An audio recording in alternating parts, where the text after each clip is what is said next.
တကလို့ကလည်းဒီ again နဲ့ပတ်သက်ပြီးတော့ပွဲတစ်ခုဖြစ်သွားသေးရပေါ့နော်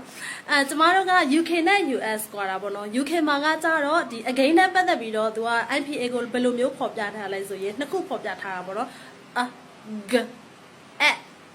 again အဲ့လိုမျိုးလဲပြတယ်နောက်တစ်ခုကကြတော့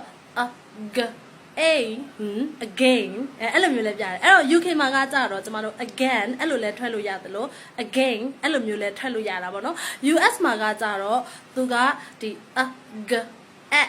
again အဲ့လိုမျိုးတစ်ခုပဲထွက်လို့ရတာပေါ့ UK အတန်လေးကိုအရင်ဆုံးဖွင့်ပြမယ်နော် again again ဒါပေမဲ့သူကကြတော့ IPA မှာကကြတော့နှစ်ခုစလုံးပြထားတာပေါ့နော်အတန်ကတော့တစ်မျိုးပဲထွက်ပြထားတယ်အဲ့တော့သူက again လို့လည်းထွက်လို့ရတယ် again လို့လည်းထွက်လို့ရတယ် US အတန်လေးကိုဆက်နာထောင်ကြည့်ကြအောင် again